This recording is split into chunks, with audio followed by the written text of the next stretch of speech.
So let me tell you a few things about Tale Foundry. I used to love their videos. I mean, most more I still love their videos, but I just often don't get enough time to check them out. I just love their art style. It really reminds me of Wakfu, if you know what I mean. It's really reminiscent of that. And by the way, this is a topic I am really passionate about. I mean, most of history, we have seen death as the worst thing that could happen to a person. But with fiction and religion, I guess we have found fates that are far worse than what we can comprehend with the knowledge we have. You know, we can't even begin to imagine how painful certain fates might be, like Mitty from Made in Abyss, or the human centipede situation, and the marriages from Fear and Hunger. Those are just like a few of those. There are like tons upon tons. I mean, the original one is probably Hell, right? House of Ashes or Hell, the place where people go after they die. That used to be a terrible place. But either way, religion created fears that simply didn't exist. Like things like regenerative torment, things like mutations into you know abominations that beg for a death that will never arrive, and things like that. I absolutely love this concept. I mean, I would not like to feel infinite misery and pain, but I'm just saying, as a concept, it is really fascinating. With that out of the way, shall we get into the video? I'm a little excited for what is in store for us. Let's give it 720p. Okay, yeah. I have a small monitor, so 720p will do pretty well for me. Just look at their like art style. It's so unique. I mean, it is kind of Wakfu-ish. Like I said, it reminds me a lot of Nox from Wakfu. And just look at those symbols. Like every book has a name on it. Right? I can't even see some of the names. I can see Sandman. I can see I Have No Mouth. I can see Paradise Lost. There's just so much detail just put into this. And is that like a Fear and Hunger sigil or something? Maybe it's a sigil from something else. That really reminded me of the stuff that Marina goes around crafting into things. Okay, now let's get into the video. I've been talking about death a lot on this channel lately, and I don't know if it's just some goth phase protocol finally triggering in my machinery or what, but I just find your relationship with death as mortals who are fated to confront it someday so interesting. Not that I'm not mortal, but it's a little bit more up in the air than it is for you. Really, I don't blame you all for being so afraid. I see this all the time in the stories you. This is also another aspect I emulated in my own channel, like pretending to be not of the mortal realm and far from humanity as possible, just looking at humanity through a lens of indifference. That is really interesting narrative wise. As a narrative, it is fascinating. That's what I aim to do. I don't know if it is successful the way I do it, but I really like the way they do it. Like role playing as a mechanical being that is remaining constant while the universe changes around them. Uh, oh, and being like very detached from human and that is known to us. Tell, it seems that, in a lot of cases, you portray death as the worst thing that could ever happen to you. Unfortunately, the last moments of life are often full of pain and suffering, trauma and heartbreak. And then after Ah, yes, of course. Death is nothing compared to what precedes it. So inherently, life is a fate worse than death. I mean, that's just what I think. Let's get back into the video. that, who knows? As such, it makes sense that there are so many helpful stories about this, ones that allow you to approach the concept of death with a little less trepidation. Afterlives, hereafters, narratives about death being a good thing, actually, all of that. All fascinating unto itself, but I also think it's particularly interesting that you tell so many stories which offer a sort of less optimistic alternative. Fates so unfathomably terrible that they make death seem almost better by comparison. If you'll indulge me, I'd like to try to wrap my head around this weird, voluntary spectacle of agony that you've created for yourselves. According to your stories, what do you I mean, I'm going to be completely honest. I don't think Edward and Elric's mother is a fate worse than death. She just died, and they created, well, basically a flesh without soul. Uh, that just that wasn't even suffering. It was just making noises and crawling on the floor. I wouldn't take that as a fate worse than death. I can understand Nina and her dog as a fate worse than death. I can understand uh, what happened to the prince from that got greed inserted into him, a fate worse than death.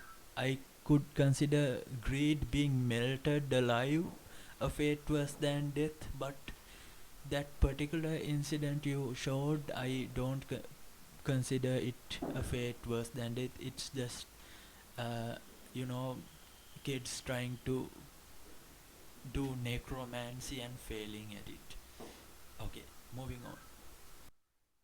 consider a fate worse than death? And does it really bring you that much comfort to think about?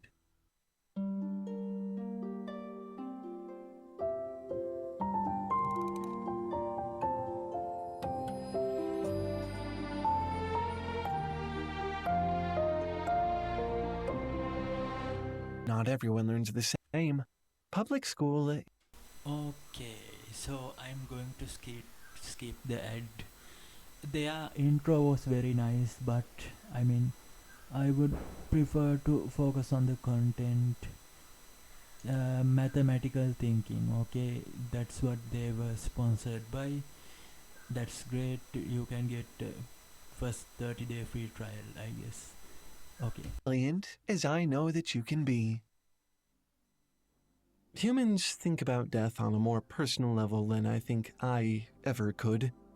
But there is something there that I, as a robot, actually do have in common with you.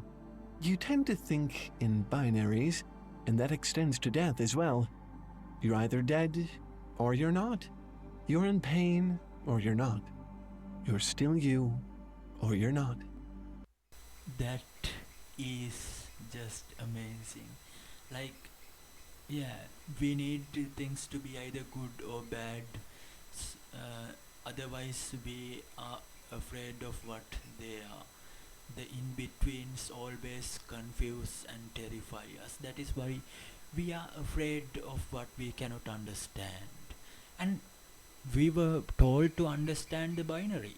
Why wouldn't we, right? I like how he implied that even life and death aren't necessarily binary because they aren't. A person's cells are replaced, like every week or something.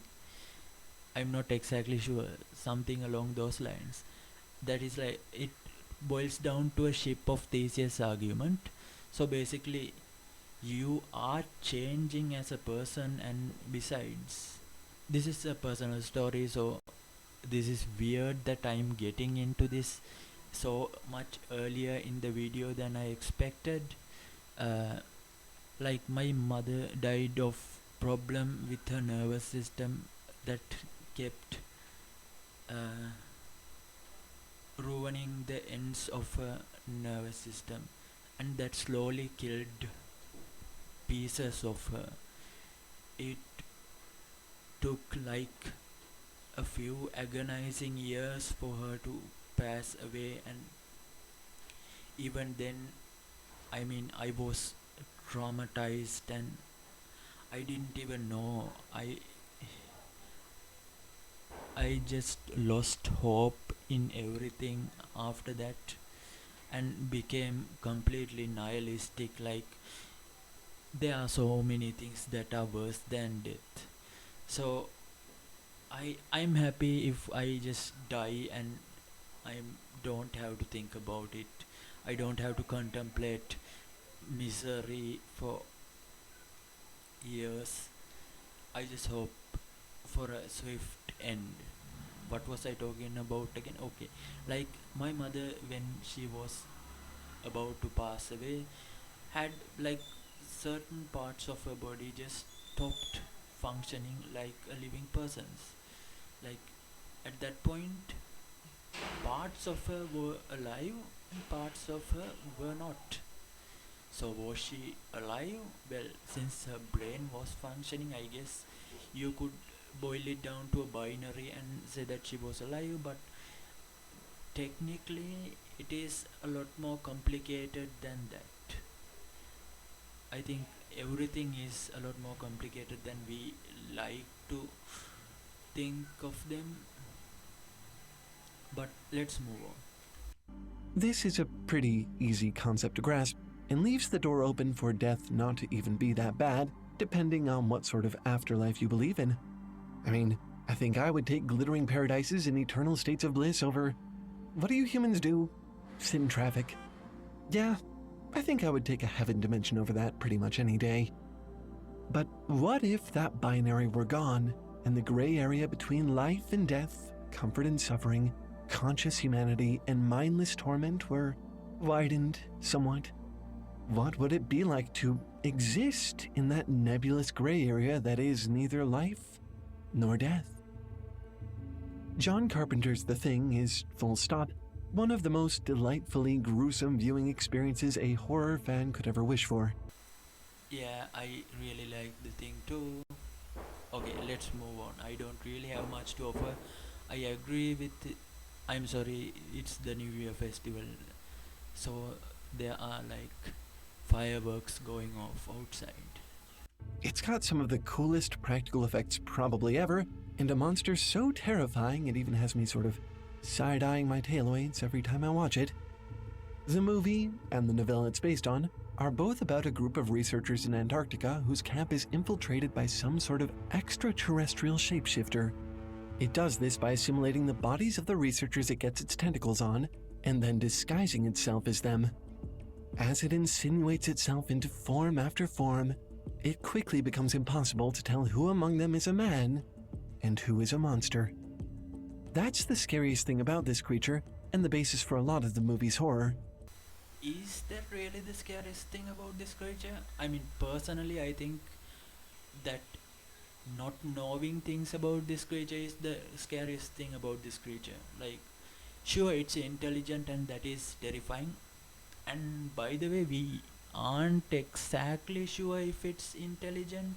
It could very well be like a virus that just gets into people, and they just become themselves. They just continue to be themselves, but infected and trying to spread the virus more.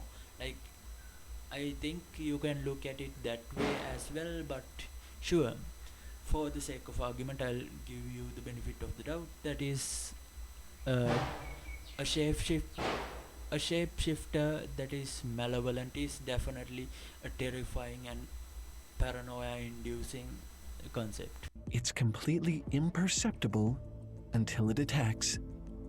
I would call this movie a masterclass in tension. As the story progresses and we watch the paranoia mount, as the remaining survivors all lose trust in each other, and then, before long, even themselves, you simultaneously find yourself at the edge of your seat and wanting to shrink back into it in terror. But one thing the movie doesn't really explore, which I find very interesting, is what it's actually like to be assimilated by this thing. It certainly doesn't look pleasant. It kind of looks like, until the moment of transformation, the person is still who they are, with all their familiar thoughts, feelings, and traits. It's very possible that not even they know anything is wrong at all, until the giant mouth suddenly opens in their chest. You'd hope, for the poor victim's sake, that he's long dead by the time his head is scuttling around on a set of fresh spider legs, but the most John Carpenter has ever said on the matter is that it's best not to ask. He chose to keep it ambiguous so it wouldn't complicate the story's simple premise, which, agonizingly, leaves us room to wonder, are they feeling every second of this? Are they still in there somewhere, helplessly spectating their own grisly transformation into a monster? If that particular type. Okay, so he's actually getting into what I said moments ago. Yeah, like if it is like a virus, then the person who contracts it is going to be conscious until, I don't even know, until their brain is destroyed, I guess. So it is fascinating, and I had no idea John Carpenter refused to elaborate on that. That is, I mean, it is a Lovecraftian horror movie, so you aren't supposed to elaborate on eldritch horror. That is like part of it. But whatever, let's move on. Type of terror seems familiar. That's because it probably is. There's another very common fate worse than death in fiction that also deals with the conscious loss of control and identity: zombification. I know, zombies are pretty played out by this point, but think about it. You're dead, but you're not. You're trapped somewhere between that binary we mentioned earlier. Your guts are falling out, but it's not stopping you from walking around. With so many different interpretations of zombies shambling around the horror sphere, there are bound to be some pretty creative takes on what the process of undeath looks and feels like. Most zombies are just reanimated corpses with the consciousness of whoever was inside long gone. But sometimes, terrifyingly, the zombies themselves can feel the transformation happening. There's a movie called, I think, A Girl with All the Gifts or something like that. In that movie, they go into this aspect of zombification. They actually go into children of zombies as well, you know, like the ones that somehow get born. I can't remember the particulars, but it is a great movie. A Girl with All the Gifts, I think its name was. I'm not a huge zombie fan, but sure, I can understand and empathize with the dread of losing control of one's body, and instead of having control of your body, you are forced to watch your primal urges being satiated by a body you cannot control. And are powerless to do anything about it. The absurdly fun 1985 zombie flick Return of the Living Dead does a similar thing with its zombies, but also helped to cement a lot of zombie lore we take for granted now. This movie is the reason that zombies eat brains and can't be taken down with normal weapons. But there's one aspect of its monsters that seems to have been sort of ditched by its successors. The zombies in this movie are, weirdly, sympathetic? And I don't mean in the warm bodies sense. The story follows a group of punks who get cornered at a medical supply warehouse / mortuary when toxic gas reanimates all the corpses nearby. One by one, the corpses are picked off and turned into zombies themselves, which, in this movie, is a slow and agonizing process. You're still alive and conscious as you transform, and even after you're a zombie, God damn it, I should have watched that movie. Now, I mean, this guy is really good at conveying his points, and now I'm like, man, I should have watched that movie. Night of the Living Dead is like one of the most famous ones, but some of the most famous ones are the ones I haven't seen, which is weird. I should definitely watch it. Maybe I can make. No. I should watch it on my personal time. Going to focus on cosmic horror and eldritch stuff regarding this channel. you retain your memories and personality. You're just in constant pain as you feel your own body rotting away, shambling around without your consent, unable to die. At one point, the survivors managed to strap the top half of a zombie to a table and sort of Dude, this looks awesome. Why haven't I watched this? Okay, I'm going to watch it. I feel like skipping this part now that I'm just spoiling myself, but whatever. I don't mind a bit of spoilers. interview her. For a disembodied head and ribcage, she's certainly intelligent enough and is able to express the reason that zombies eat brains. It's the only thing that numbs the constant agony of their existence. Eventually, they're driven insane by the torture, and the remaining shreds of their humanity take a back seat to the desperation for relief. Even in this sort of feral state, a lot of them still retain a human level of intelligence and speech, which, I suppose, comes in handy when you're, say, trying to convince your girlfriend to let you eat her. And I mean that literally. Don't be gross. It's a lot like what I guess might be happening in The Thing. Unable to die, unable to control your own actions, you're trapped inside yourself, between life and death. I think this actually shows up in one way or another in a lot of zombie stories, but there's one I read a while back that offers quite a different approach. The Girl with All the Gifts is a book. Okay, so I just said that minutes ago. I had no idea he was going to bring this up. So it comes from a book. I saw it as a movie, a British movie, I think. Maybe the book is better than the movie. It is probably better than the movie. Uh, I swear I had no clue he was going to bring that up. Book that came out in 2014, a little after the height of the mid-2000s zombie apocalypse craze.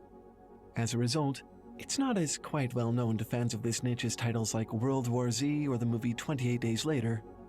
It's about a post-apocalyptic. Another one I need to watch is 28 Days Later. That's like a really good movie I still haven't watched. I should probably watch it. World where the zombie apocalypse is already in full swing. People have had to learn ways to cope and live in this infested world. As a result, some children have been born carrying the infection. While they do crave flesh like typical zombies, their bodies are better adapted to functioning in concert with the virus. They're still human. They just turn into savage cannibal monsters when they catch a whiff of tasty human flesh. The story is really interesting because the main character is one of these children, constantly fighting back her nature as a half-zombie thing. But eventually, as things spiral out of control and she gets more exposure to the new post-apocalyptic world, it becomes clear that she's actually sort of the new normal. A third-generation species of human that can comfortably tolerate the infection. In most zombie stories, the fate worse than death is fighting the infection, but for Melanie, it becomes the torment of trying to be human rather than embracing her nature. The actual ending of the story is incredibly contentious, and I honestly can't recommend enough that you go read it for yourself if you haven't already. Personally, I'd avoid the 2017 film adaptation, just saying. But hey, at least these things aren't guaranteed to. So is the movie bad? I mean, I enjoyed it. As a cosmic horror nihilistic movie, it is a great movie. I'm sure you understand what kind of ending it has by those very uh, ideas I just implied. To last forever. Eventually, even a zombie decays into its final death, and at least there's some hope that you're. And I assume we are going to go to cursed immortality, right? That is like the most like cruel form of torture, like Dante's Inferno, Made in Abyss, stuff like that.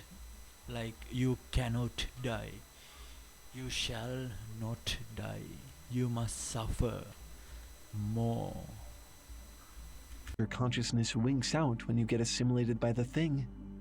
Imagine being caught in that limbo, not dead, but barely anything resembling alive, and knowing that it will last forever. I have no mouth and I must scream. It's one of those stories you won't think about for months, and then will randomly pop into your head again for no reason at all, and you'll just have to sit. To be completely fair, this is not what comes to my mind. I mean, I have my own version of this kind of inescapable horror.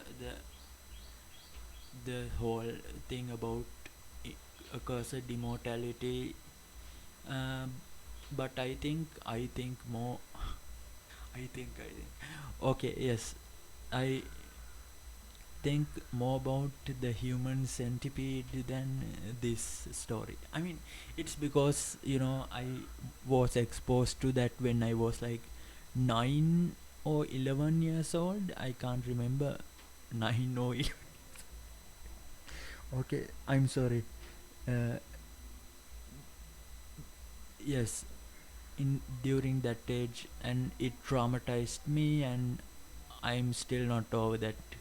There isn't a day I don't think about that goddamn movie because it is creepy as hell. Down for a second and process it all over again.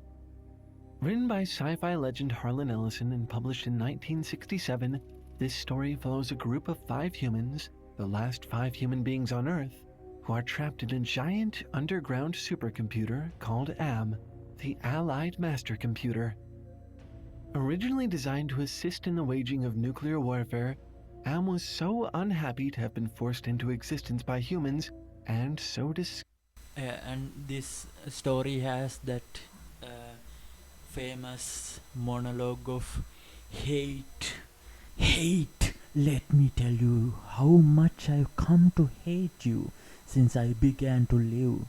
There are 38,744 million miles of printed circuits in wafer thin layers that fill my complex. If the word hate was written, engraved on each nanoangstrom of those hundreds of millions of miles, it would not equal 1 billionth of hate I feel for humans at the micro instant for you. Hate. Hate. Yeah, it goes something like that. I mean, I'm not a good narrator, but whatever, that's how it goes. disgusted with the human race itself that it eventually decided to retaliate. And that's how we got here. All life eradicated, the world a bombed out shell of what it once was. But that's not the end of Am's revenge. Oh no. You see, with its godlike intelligence, Am is able to do many wondrous things.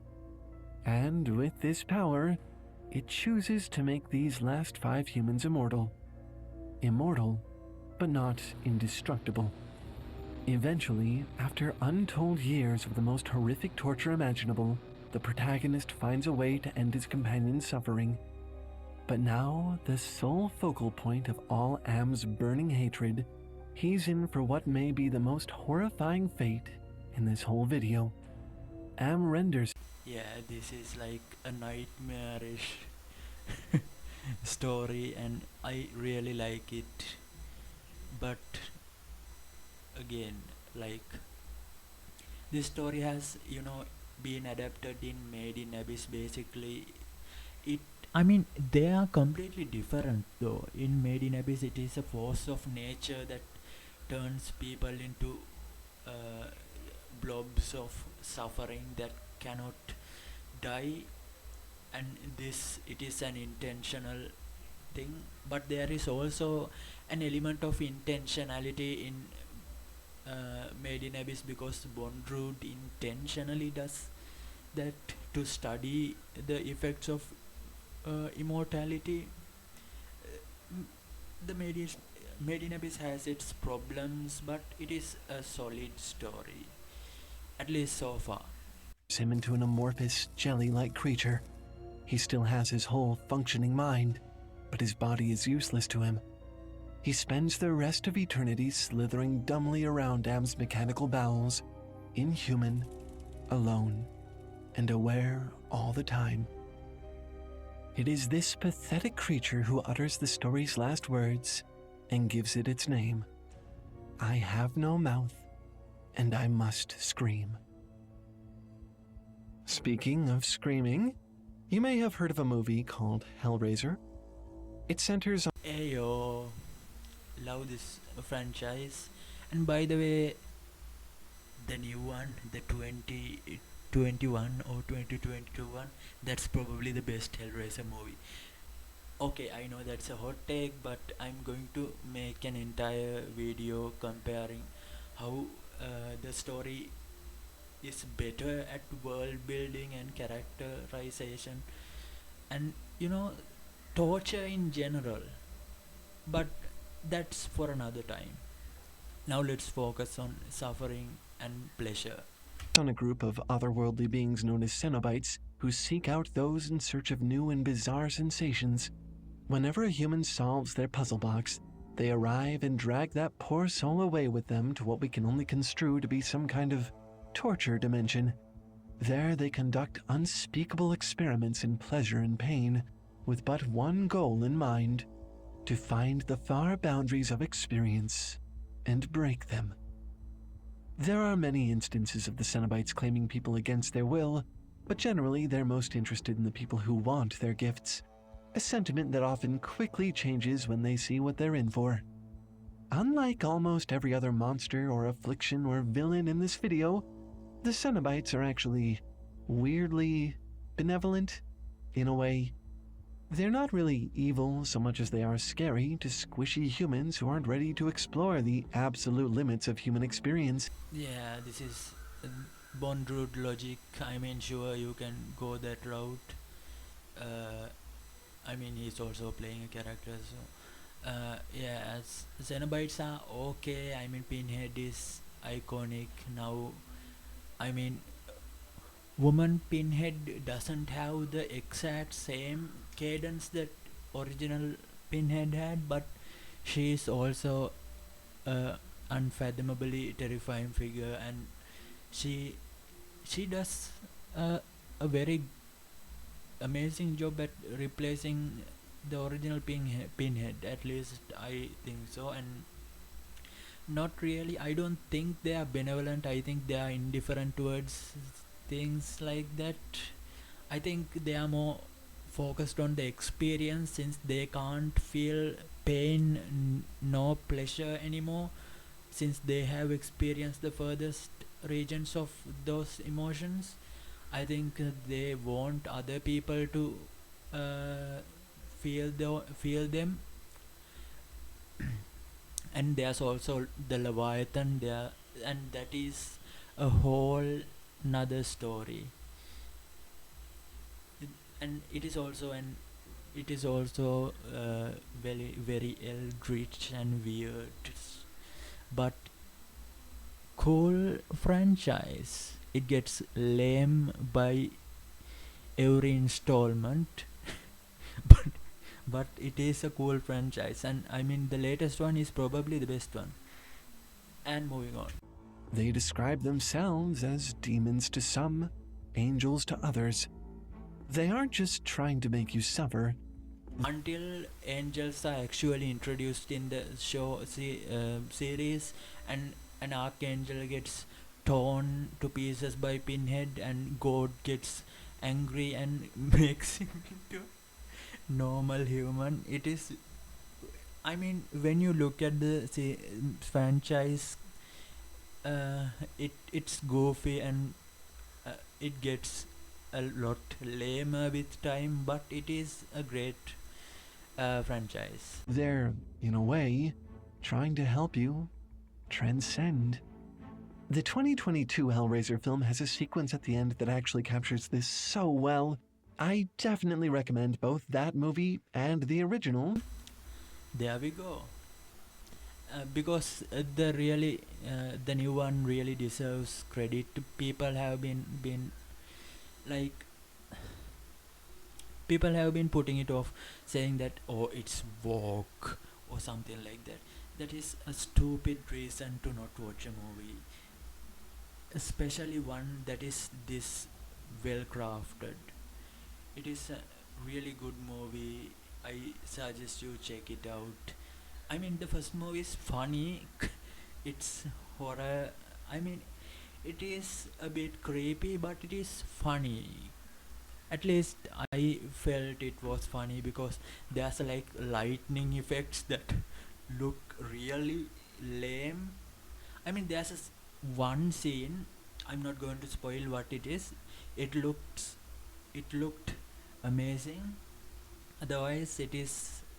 Uh, I mean, it is a funny movie. It's charming, and it has the 80s acting.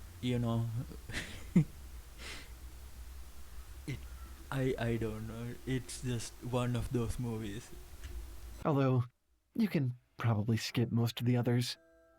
After all of this, I'm starting to wonder if the most grueling version of a fate worse than death may in fact be what you're experiencing right now. Is he going to black pill us? Is he going to bring nihilism into this? Life itself is inherently a fate worse than death. Life is, of course, wonderful, a singular phenomenon that, no matter how harsh, any sentient being is lucky to have the opportunity to experience. At the same time, it also brings with it the potential for suffering. If we strip away all assumptions about life after death, if we assume you'll feel the same nothing in death which you felt before birth, then it also represents peace. The absence of pleasure, wonder, love, joy, fulfillment, every experience there is, yes, but also the absence of suffering. This, I think, is what Am was so angry about in I Have No Mouth and I Must Scream. Humanity, in their hubris, had pulled him from his peaceful oblivion into a painful existence that he had not asked for or wanted. Okay, so that is very much me. I suffered from depression, and I just since I was like a child, I have never felt like I belonged anywhere. It's always uh, I mean, I watched horror movies because hey, things can get worse, I guess, worse than what I have right now. I mean, I keep telling myself that, so I should be thankful for what I have. But in the end, I mean, it's really bleak and messed up. For Am, life was the fate worse than death. In a sense, I think that may be true for everyone. Nobody asks to be here. By way of birth, every creature that ever lived was pulled into a world of suffering. But this, I think, Based. is also where the Cenobites make a pretty good point. No, not everyone wants to be chained up in a hell dimension and flayed alive, even if it might turn you on in some real cool, hitherto unknown ways. You probably don't want to be assimilated by an alien monster or turned into a zombie or processed into a subhuman jelly thing for eternity. But I bet you're glad to know what chocolate tastes like, or an embrace from someone you love, or the thrill of getting lost in. Yes, I mean, since we have a short lifespan, one should focus on what makes one happy and all that nihilism is, well, something that I don't even know, man. It I guess helps us understand the uh, how rare everything is, how bizarre, and I mean religion kind of has the explanation that a god or gods or magic made everything up, but us nihilists, atheists, and non-religious people, we believe that everything came from absolutely nothing, and a singularity just collapsed and happened to just, well, give birth to a race of sorry, not a race, a group of floating space rocks, and on one of those human beings began. I mean, we are looking at it backwards, since we exist right now and we are looking backwards, so it might seem rather unlikely, but it is one of infinite possibilities, and our lives really are rare. And I mean, in the indifferent cosmos, it is important to remember that uh, you can only experience things while you are alive. Sure, you will go back to a dreamless sleep for eternity once you pass away, but until then, wouldn't you rather spend the time you have doing things that you enjoy? That is probably why I started this YouTube channel. I just enjoy. I mean, I'm not good at talking to a microphone, but I do enjoy doing this. That's why I'm doing this. So, yeah, sure, I agree with that. Now, you might also think, didn't you say the exact opposite thing moments ago? Well, yeah, I kind of do that sometimes. Creative work. Life might be a fate worse than death. It might be full of suffering, but sometimes suffering is worth it. And hey, when you compare the scale of your quotidian, everyday agonies to what the characters in these stories go through, it really does seem like a more worthwhile trade, doesn't it? Of course, to make life worth it, you really have to fill it with meaningful things. It's got to be more. Now, that I don't agree with. Meaning is what you find for yourself. Uh, you don't need meaning to be skills and stuff like that. Whatever, maybe they will, skills and stuff like that will help you live longer, more satisfying lives. But whatever you find enjoyable, I think you should just go do it, as long as it isn't hurting other people and ruining their experience. Go ahead and do it. More than just existing or even feeling good. I think what we all hope for, really, is fulfillment. So we should go to Skillshare. And to get there, chances are you're going to need to do a little bit of learning. Unfortunately, it's pretty easy to feel left behind where education is concerned. Okay, so I don't need to watch their ad. Wait, is the last, the entire, okay, I I think that's all I have for right now. Thanks for watching. I really appreciate it. Like and subscribe, that really helps. Thank you.